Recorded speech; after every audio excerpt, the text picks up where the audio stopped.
Livro de Josué, capítulo de número 21, a partir do versículo 43. Quem achou, diga amém. Nos diz assim a palavra do Senhor: desta maneira deu o Senhor a Israel toda a terra que jurara dar a seus pais, e a possuíram e habitaram nela. O Senhor lhes deu repouso em redor, segundo tudo quanto jurara a seus pais. Nenhum de todos os seus inimigos resistiu diante deles. A todos eles o Senhor lhes entregou nas mãos. Nenhuma promessa falhou de todas as boas palavras que o Senhor falara à casa de Israel. Tudo se cumpriu. Meus amados irmãos, Igreja do Senhor, esta tarde estava orando a Deus, pedindo para que o Senhor pudesse me dar uma palavra e que pudesse me ajudar na exposição da mesma. E o Senhor propôs em minha mente, em meu coração, falar acerca de 3 conquistas que o Senhor jurou e vai cumprir na vida desta igreja.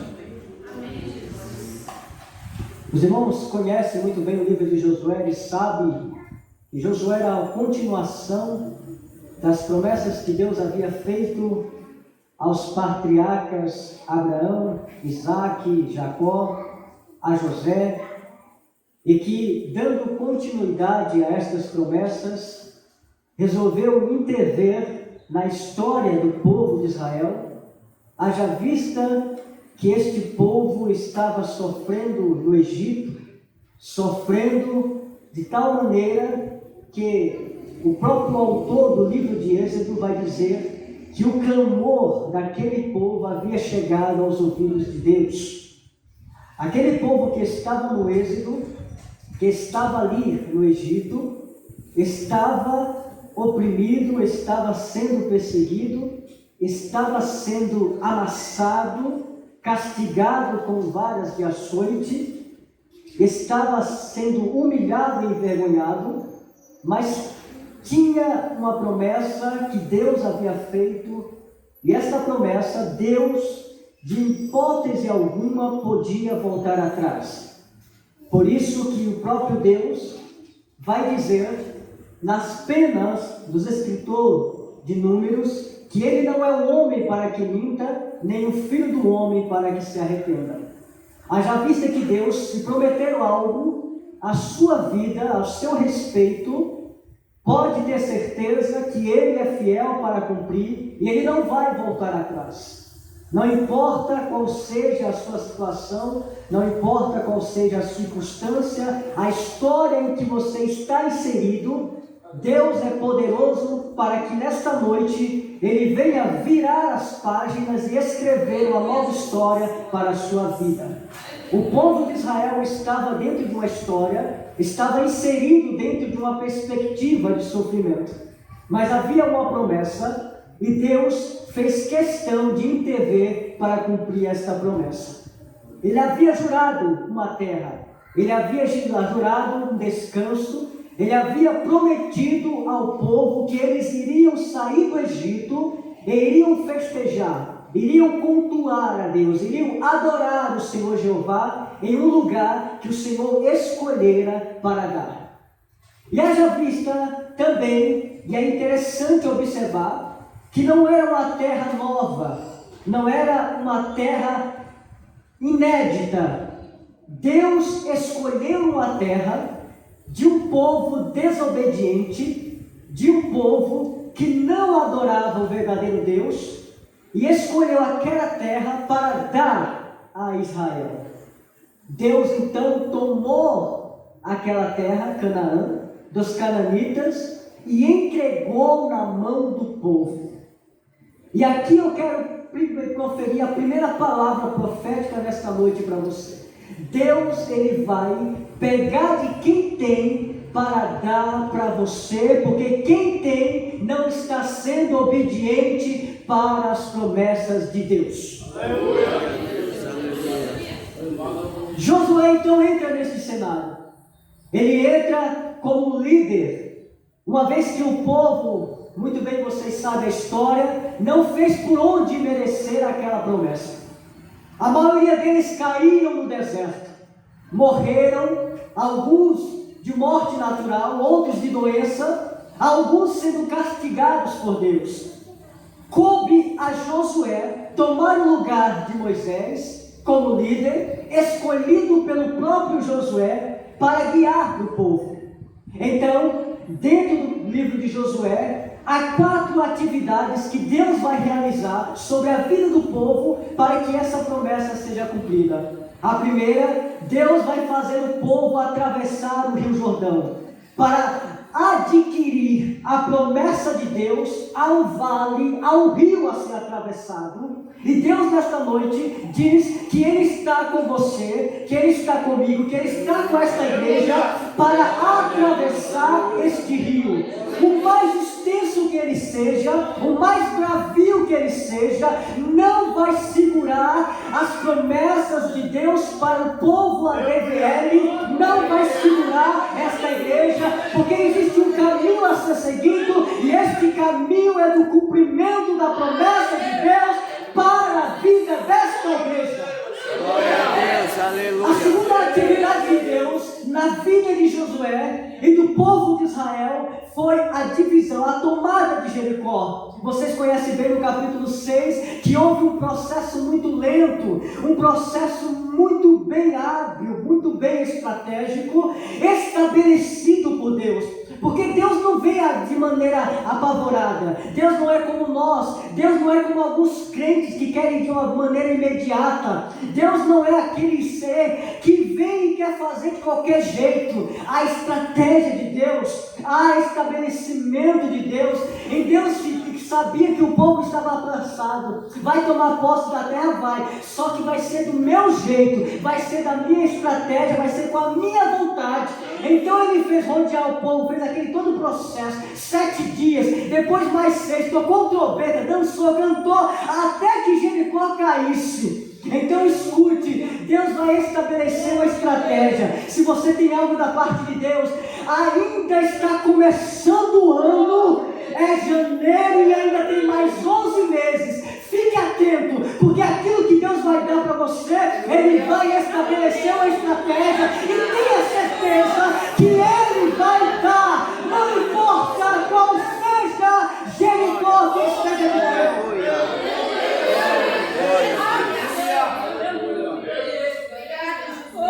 Havia um muro fortificado, havia exército ali que ficava na vigia, havia um rei que dominava aquela cidade, mas o rei, o exército, as casas, o muro não parou a caminhada do povo de Israel. Não há muro, não há cidade, não há Jericó, não há rei, não há exército. Israel, o povo, a igreja DVL, como Israel de Deus, não vai ser parado, vai tomar posse, vai conquistar aquilo que foi estabelecido para você. Glória a Deus, aleluia.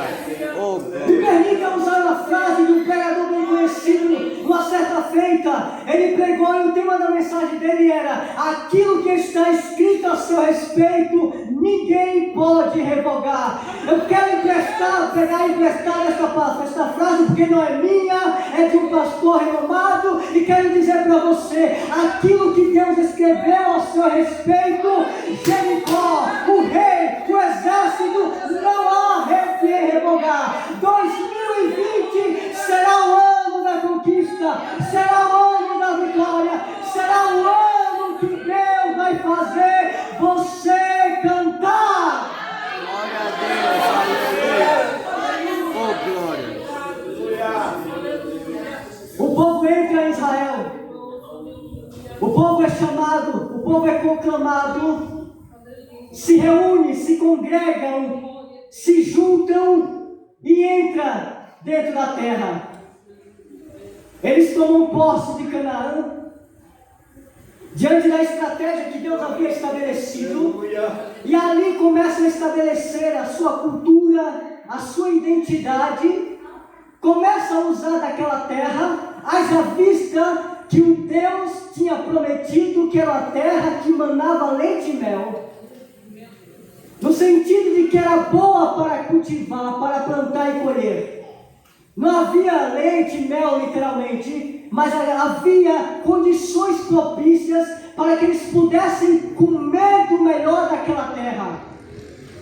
Deus é um Deus espiritual, é verdade, mas Ele se encarnou numa matéria como a nossa, através do seu Filho Jesus. E nos evangelhos eu vejo um Jesus preocupado não apenas com a minha alma, com o meu espírito, não apenas com nossa alma, com o nosso espírito, mas se estamos comendo bem, se estamos vestindo bem, se estamos tendo ânimo para servi-lo, para adorá-lo. Então, deixa eu dizer uma coisa para você nesta noite: Jesus está preocupado com aquilo que você come, com aquilo que você veste, aonde você está plantando, aonde você está colhendo. Se a terra está árida, deserta, se ela está imprópria para o plantio, Jesus vai levar você para um lugar que a terra vai ser apta, que você vai plantar, que você vai colher e vai viver do resto. Glória a Deus, aleluia.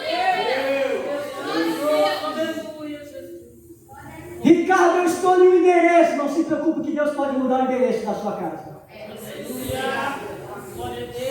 Ricardo, eu estou num local em que não tem condição nenhuma de eu prosperar. Deus nesta noite manda dizer para você que Ele vai colocar em você um lugar onde você vai ter condições de plantar, colher e beber do resto. Glória a Deus, Deixa eu te dizer algo mais. Isso é uma palavra profética nesta noite. Se você não conseguir colher e comer e não sobejar, não se preocupe. Deus está dizendo que vai ficar para os seus filhos. glória a Deus, aleluia. Mas aquilo que é seu. Deus maravilhoso, aleluia.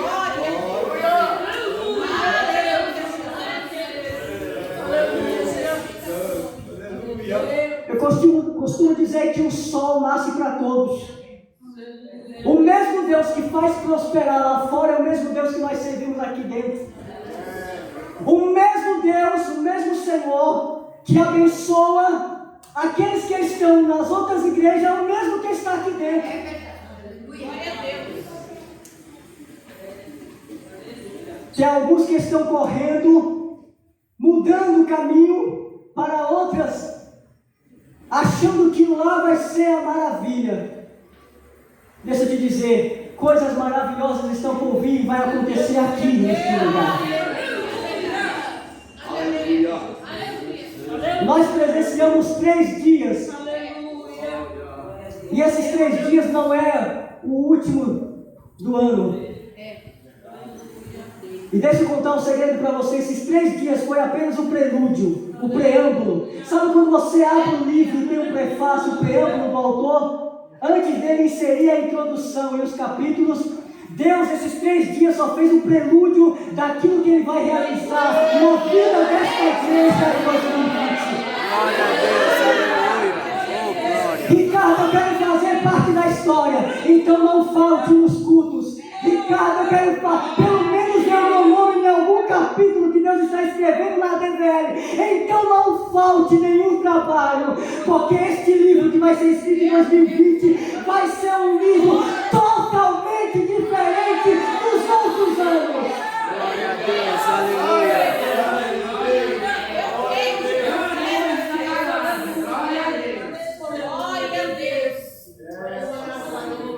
O que Deus prometeu para você, não fale para mim. O que Deus jurou ao seu respeito, não precisa falar para mim. Mas eu venho nesta noite como boca profética para dizer que aquilo que Ele prometeu e jurou ao seu respeito, ninguém vai fazer voltar atrás. Deixa eu te contar um segredo. Os juramentos eram feitos na antiguidade pelo povo para cumprir uma promessa incondicional. As pessoas juravam para suas divindades, que serviam, que adoravam e que cultuavam. Deus não pode jurar para ninguém. Por quê, Ricardo? Porque não existe ninguém superior a Ele. Não existe outro Deus além dele. Por isso que a Bíblia vai chamar Ele de El Elyon, Deus Altíssimo. Porque não há outro que ocupe o mesmo espaço que Ele. Não há outro que ocupe o mesmo universo. Uma vez que Deus não tem ninguém para jurar, Ele tem 4 direções do seu juramento. Primeiro, Ele jura por Ele mesmo. Segundo, Ele jura pela sua santidade. Terceiro, Ele jura pela sua mão direita. E quarto, Ele jura pelo seu nome. Então deixa eu dizer uma coisa para você, se você entendeu o recado. Se Deus prometeu, Ele não vai jurar pelos seus pais, não vai jurar pelos seus filhos, vai jurar por Ele mesmo. Glória a Deus, aleluia, Senhor. O Deus do Altíssimo está aqui nessa noite. Há um séquito de glória tomando o lugar desta casa. Há um poder incomensurável passando por este altar. E eu estou aqui para dizer para você que Ele está passando, dizendo: eu vou te dar a vitória. Glória a Deus, aleluia. Eu vou te dar 1 minuto para sentir agora. Glória a Deus.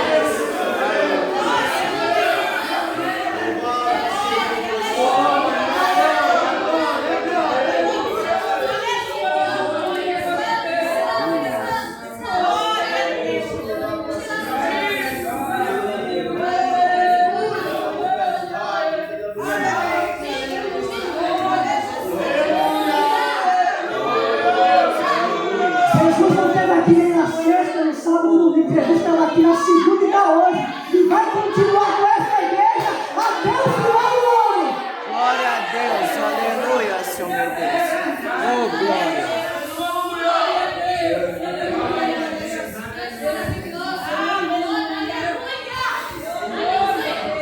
Eu fico preocupado com algumas pessoas que estão deixando a casa do Senhor por qualquer coisa. E não é pelo fato de ele não ser mais membro ou congregado. É porque ele escolhe o dia que quer vir. Eu vou lá no domingo. Eu vou lá na segunda. Eu vou na quarta. Se eu vou na quarta, eu não vou nos outros dias porque eu já bati cartão, já mostrei a minha cara. Tem algumas pessoas que estão deixando a casa do Senhor por qualquer entretenimento. E não sabe que a presença dele aqui é importante. Ele não entendeu que a igreja se faz com o corpo vivo. Deus é um ser invisível, mas Ele depende de nós para poder se manifestar. Sem nós Ele não se manifesta. Então essas pessoas que estão aí entregando a sua vida para algum entretenimento, entregando seu hábito, seu tempo para algum lazer, ele está deixando de sentir a presença de Deus e essa comunhão. Quando nós nos reunimos, a comunhão nossa é tão tremenda, é tão poderosa, é tão significativa que Deus faz. Olha só que coisa linda lá na DVL. Eu vou descer lá e vou falar com esse povo, porque eu sou fiel para falar com essa congregação. Glória a Deus, aleluia, Senhor. Oh, glória. Eis-nos aqui, Jesus. Faz o teu querer, Ricardo, eu quero assistir a partida de futebol do meu time. Assiste 8 horário, meu filho. Vem pra igreja. Eu quero ir pro cinema assistir a estreia do meu filme preferido, do meu ator preferido. Escolha outro dia, vem pra igreja. No cinema, no futebol, não vai ter essa presença gostosa e radiante. Não vai ter esse poder que você está sentindo aqui. Aqui é o lugar da bênção. Glória a Deus, aleluia. Oh, glória. Por isso que Jacó fez questão de fazer um travesseiro com pedra. Era desaconchegante para ele, mas ele fez. Porque ele sabia que aquele lugar era tão terrível, que ali é o único lugar que ele podia ver a escada descendo, anjo descendo. Deixa eu te convidar essa noite. Vem aqui, Jacó, vem aqui. Cada um de vocês em Jacó, eu tenho certeza que vai ver não apenas anjo, mas vai sentir a presença de Cristo tocando no teu coração. Esta presença está aqui. Glória a Deus, aleluia, Senhor. Glória.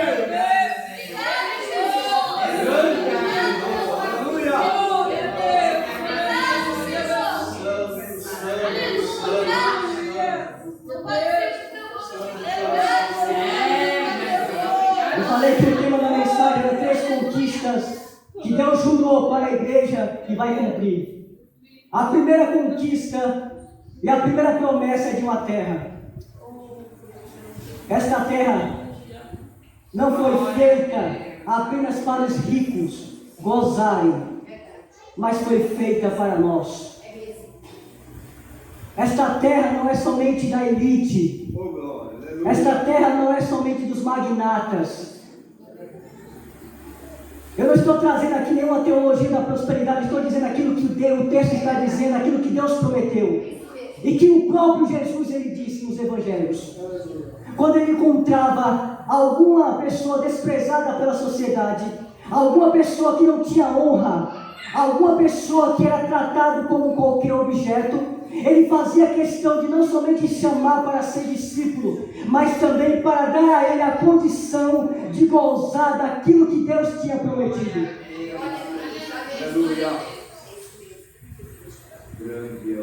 Eu não vou dizer que Deus vai fazer com que vocês virem cabeça ao invés de cauda, mas eu posso dizer o seguinte, que aquilo que Deus preparou para você nesta terra, Ele vai fazer com que você usufrua. Ricardo, por que eu não usufrui ainda? Porque tudo tem um tempo de Deus. Primeiro. Segundo, porque às vezes você está indo pelo caminho errado e Deus já mostrou para você o caminho certo e você está desobediente. O caminho de Israel era um. E quando eles tomaram um rumo diferente, eles ficaram 40 anos andando sem rumo e sem direção.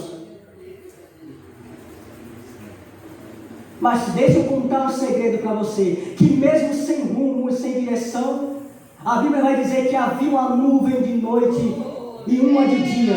Isto é, a presença de Deus estava ali. O que a presença de Deus estava fazendo diante de um povo que estava sem rumo e direção, Ricardo? Ele estava do lado esperando o povo tomar a direção e falar: eu estou aqui, estou esperando você. O povo estava andando sem rumo e sem direção, mas ali na nuvem de glória, na nuvem de fogo, a presença de Deus estava ali, só de braço cruzado, esperando o povo tomar uma decisão.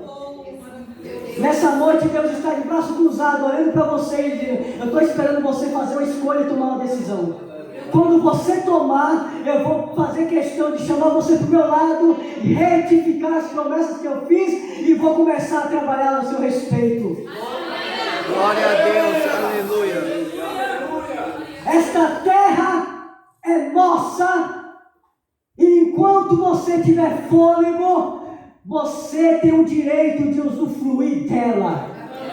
Glória a Deus, aleluia. Segunda conquista que Deus jurou para a igreja e vai cumprir. Ele vai dar descanso para você.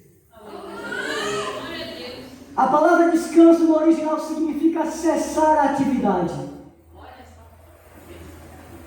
A vida é tão corrida. Só Deus sabe como você entrou aqui nessa noite. Às vezes nós chegamos à igreja porque nós somos crentes, cristãos. E por que nós às vezes não queremos mostrar a nossa fraqueza para ninguém? Às vezes nós saímos do trabalho, da casa, e dizemos: Senhor, eu vou lá na igreja porque lá eu sei que vai ter uma palavra de ânimo para mim. Eu estou cansado, Senhor, eu estou meio que quebrado, mas eu vou lá porque o Senhor vai falar comigo.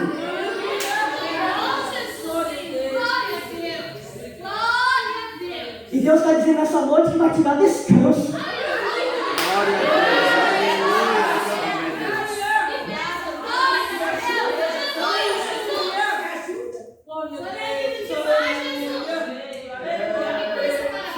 Só que não é descanso qualquer. Deixa eu te falar outra coisa aqui. É descanso dos seus inimigos. Tem alguém te perseguindo lá no seu trabalho? Tem alguém que não vai com a sua cara, que você sabe que está fazendo de tudo para você perder a paz, a tranquilidade? Tem alguém que está fazendo de tudo para você não vir para a igreja?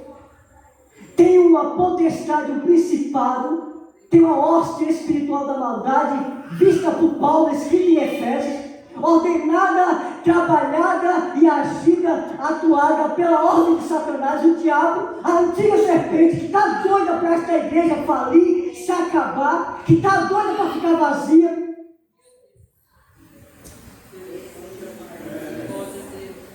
Tem alguém procurando devorar a sua alma.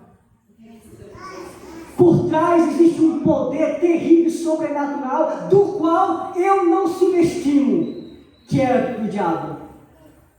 E do outro, há alguns crentes, algumas pessoas que não têm nenhuma comunhão, nenhuma particularidade com Deus, e o diabo faz questão de usar. Eu já falei isso aqui uma vez, e existem 4 ações para se chegar numa possessão demoníaca. A primeira é a infestação. A infestação é uma influência externa de Satanás sobre a mentalidade de uma pessoa para que ele faça, ou ele manifeste aquilo que já está enraizado no coração dele. A inveja, o orgulho, as maquinações, as ciladas, o disse-me-disse, a fofoca, a injúria, a difamação, o falso testemunho, tudo isso é o diabo disseminando na mente daqueles que estão fracos. Existe uma obra específica atuando de maneira invisível para diminuir a intensidade da glória de Deus sobre esta igreja. Você não sabe? Hoje está sabendo o que Deus está falando. Você não viu porque é invisível. Está agindo para derrubar as colunas, e não essas colunas como estrutura material, são as colunas que estão aqui sustentando esta igreja, e que é você, eu e que somos nós. Somos pedras vivas na mão de Deus, sustentando esta igreja. E se essas pedras foram destruídas, não tem como existir a BVL. E Deus está dizendo nessa noite: fala para a minha igreja, Ricardo, que eu vou dar descanso. Eu vou dar descanso nos teus inimigos. Se não tem somente descanso aqui, mas existe um descanso preparado pelo Senhor Jesus, que é muito maior do que o descanso aqui. O descanso aqui, é temporário. Você descansa um dia, você passa uma semana de paz, um mês de tranquilidade, mas não é um descanso absoluto. Mas nós temos um Senhor chamado Jesus Cristo, que Ele prometeu um descanso para a igreja, e esse descanso é eterno. Toma posse nesta noite. Se você não gozou do descanso aqui na terra, não fique triste. Não fique decepcionado. Jesus preparou um lugar, e este lugar, o descanso é eterno. glória a Deus, aleluia. E olha só que interessante, quando Deus dava o descanso para o povo, não era somente parar com as atividades, era um lugar que Ele reservava de segurança e tranquilidade. Quem sabe você está tranquilo e seguro, então se prepare. Porque como a Agenor falou nessa noite, o Senhor está próximo. O dia que a trombeta ralhar, esta igreja vai ser tomada pelo braço poderoso do Senhor. E há um lugar em que Satanás não poderá entrar, que o diabo não poderá tocar, que ninguém vai tocar. E este lugar é o céu, morada eterna. Glória a Deus, aleluia, Senhor Deus, oh glória. Aleluia. Glória a Deus. Amém. Oh, maravilha. Aleluia. Às vezes queremos parar, mas não para não. Às vezes queremos agir de acordo com a nossa mente, haja de acordo com a mente de Deus. Às vezes queremos tomar decisões precipitadas, sem buscar a direção de Deus. Mas tenham certeza que as boas palavras que o Senhor falou, como está no texto, nenhuma das promessas que Deus fez para o povo de Israel, no período de Josué, as boas palavras que o Senhor falou, tudo se cumpriu. Talvez você só ouviu uma vez Deus falar diretamente com você, mas esta única vez, é o suficiente para nesta noite você sair daqui sabendo que as palavras do Senhor vão se cumprir. Deus preparou um descanso, Deus preparou a terra, e por 3 vezes Josué vai dizer que Deus entregou na mão do povo os inimigos. Então nesta noite tome posse disso. Levanta a mão, eu quero profetizar nesta noite. Eu quero ser boca profética para você nessa noite. A terra que Deus prometeu, o bom, o melhor, a porta, a casa, aquilo que Deus preparou para você gozar aqui nesta terra, Ele vai fazer você gozar ainda em vida. Não importa qual seja o limite da sua idade, não importa qual seja o tempo, mas ainda neste ano, ainda neste tempo presente, ainda em vida, enquanto você estiver fôlego, a terra, o descanso e os inimigos Deus dará na sua mão. Que Deus abençoe Cristo e